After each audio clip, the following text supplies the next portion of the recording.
Assalamualaikum, halo teman. Pada video kali ini aku akan menjelaskan tentang konseling kelompok. Yuk simak. Teman-teman, seperti yang kita tahu bahwasanya konseling kelompok merupakan salah satu jenis layanan yang ada di dalam konseling.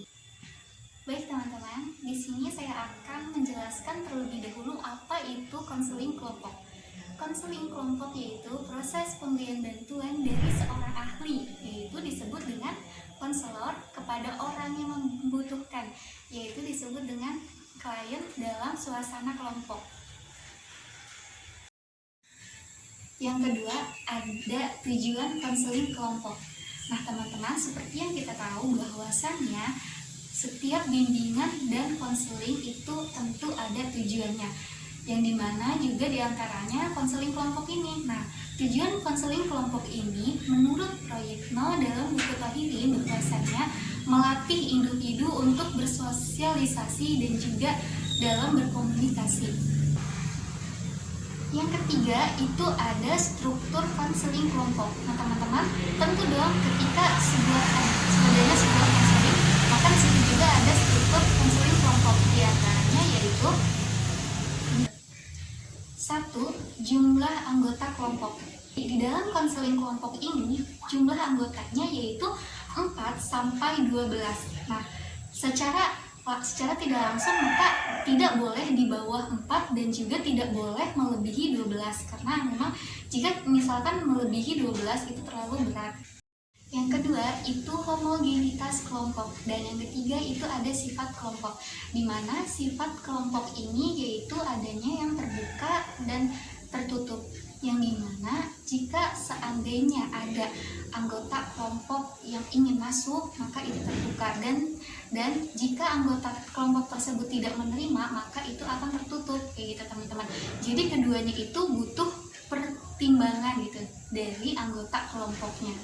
Terakhir itu adanya waktu pelaksanaan konseling kelompok, yang dimana waktu pelaksanaan konseling kelompok ini sangat tergantung kompleksitas masalah yang dihadapi oleh anggota kelompok gitu. Jadi waktunya itu tergantung jenis permasalahannya nih gitu. Nah, dalam waktu durasi ini bersifat jangka pendek, yaitu sekitaran 60 menit sampai 90 menit.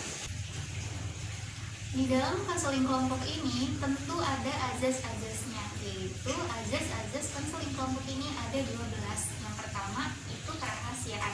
Seorang konselor harus merahasiakan permasalahan yang anggota kelompok bicarakan, gitu ya. Nah, di sini perlu adanya azas kerahasiaan gitu, karena agar tidak terjadinya isu-isu nantinya, agar tidak malu kepada diri kliennya ini, kayak gitu.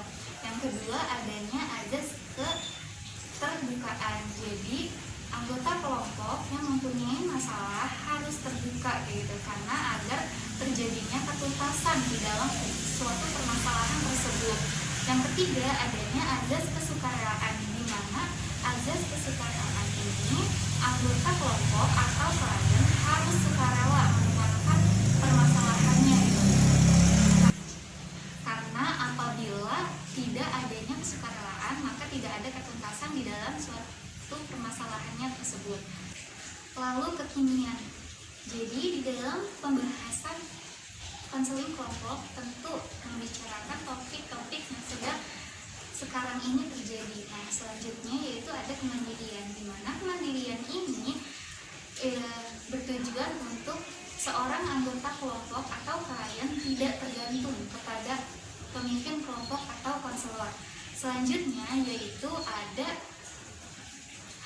kegiatan, di mana kegiatan ini mencangkup pada kegiatan proses konseling kelompok, dan di antara lainnya yaitu ada kedinamisan, keterpaduan, kenormatifan, keahlian, alih tangan kasus, dan yang terakhir tuturi handayani. Selanjutnya yaitu adanya teknik dalam konseling kelompok, yang dimana dalam teknik konseling kelompok ini bertujuan untuk membantu menyelesaikan permasalahan yang ada ada di dalam anggota kelompok tersebut begitu. Di antaranya yaitu ada teknik yang pertama adanya room home program, di mana di room home program ini yaitu adanya pertemuan antara konselor dan juga anggota kelompok di luar jam pelajaran gitu.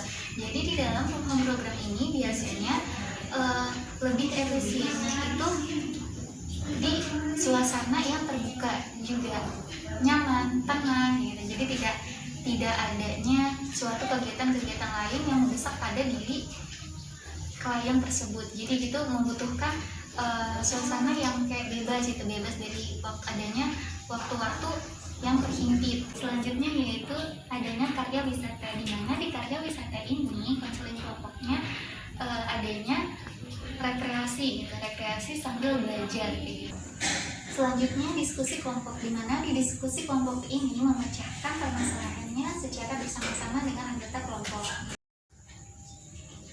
Kegiatan kelompok, yang dimana kegiatan kelompok ini diri seorang klien melatih untuk mempunyai rasa tanggung jawab yang lebih gitu. Dan yang terakhir yaitu adanya organisasi siswa, yang dimana kegiatan kelompok ini bisa dengan cara di luar jam pelajaran. Oh iya, ternyata belum selesai nih teman. Apa ya? Aha, tahapan konseling kelompok. Tahapan konseling kelompok diantaranya yaitu: menurut Prayitno, tahapan konseling kelompok 1. Kegiatan awal, di mana pada tahap ini yaitu tahap pembentukan. Konselor memberi penjelasan tentang konseling kelompok yang dimaksud, tujuan dan manfaat konseling kelompok. 2. Kegiatan peralihan.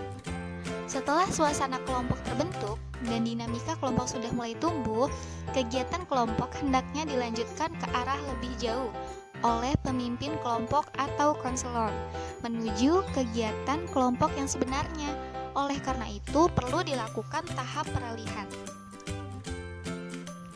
3. Kegiatan pokok. Nah, di kegiatan pokok ini itu tahap inti teman, mencakup isi dari konseling kelompok. 4. Kegiatan pengakhiran. Dan yang terakhir itu adanya pengakhiran, yang dimana di akhir ini akan adanya kesimpulan dan tindak lanjut. Cukup sekian ya teman, saya ucapkan terima kasih kepada dosen pengampu mikro konseling. Wassalamualaikum warahmatullahi wabarakatuh.